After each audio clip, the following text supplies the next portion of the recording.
Gak sih, itu menjadi perhatian emak-emak. Terbukti ketika Tom Lembong ingin keluar, ada ibu-ibu, rombongan ibu-ibu, kalau kalian nonton beritanya tuh, sampai menunggu katanya dari abis subuh, mereka udah ada di sana untuk menunggu keluarnya Tom Lembong. Dan ternyata ini tervalidasi dengan teman saya juga, yang akhirnya kita mendiskusikan tentang Tom Lembong. Tom Lembong kenapa kita diskusikan? Sebenarnya bukan apa-apa, kita diskusinya tuh karena abolisi dan juga amnesti yang diberikan kepada Tom Lembong, kemudian Hasto untuk amnestinya dari Presiden Prabowo. Pertanyaan teman saya ini, saya salut nih sama teman saya ini, ibu-ibu juga ya, kayak saya juga emak-emak, itu sangat semangat sekali melihat fenomena politik seperti ini. Dan akhirnya kita diskusi lah ya. Yang poinnya adalah kenapa Tom Lembong diberikan abolisi dan Hasto diberikan amnesti. Apakah sudah terjadi perpecahan antara Prabowo sebagai presiden yang kita tahu mengakui bagaimana peran Jokowi dalam kemenangannya pada Pilpres kemarin?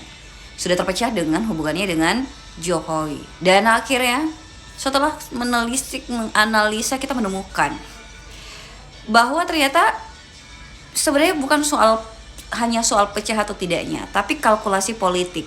Jadi teman-teman, disclaimer dulu, kita tahu bahwa di sistem demokrasi, pragmatisme kekuasaan politik itu sangat jelas, kental sekali adanya. Jadi nggak ada kawan abadi, nggak ada musuh yang abadi.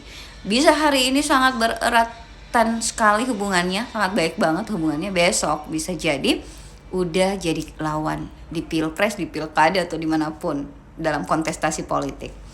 Nah, kembali lagi, akhirnya saya jawab lah ya, bahwa itu bukan soal siapa yang ini, apakah hubungan kedua ini, tapi hanya soal politik yoyo, tarik ulur aja gitu. Nah, sekarang Prabowo memberikan abolisi kepada Tom Lembong, kemudian amnesti kepada Hasto, padahal kedua orang ini tanda kutip disinyalir adalah kasusnya pesanan dari Jokowi. Nah, kalau begitu apakah ini sudah menjadi premis bahwa Jokowi sudah pecah kongsi dengan Prabowo? Ya menurut saya tidak. Karena kembali lagi bahwa pragmatisme dalam politik demokrasi itu ya sangat biasa, hal biasa sekali. Politik Machiavelli itu sesuatu yang bisa kita lihat dan terpampang di depan mata. Lalu apa dong kepentingannya? Nah, kalau bicara tentang kepentingannya, kalkulasi politiknya adalah kubu Prabowo sebagai presiden membutuhkan kekuasaan yang powerful tanpa bayang-bayang dari presiden sebelumnya, yaitu Jokowi. Dan akhirnya kita lihat ketika bayang-bayang itu ingin dilepas, berarti kan setidaknya pelan-pelan harus melepas basis massa dalam artian pendukung fanatik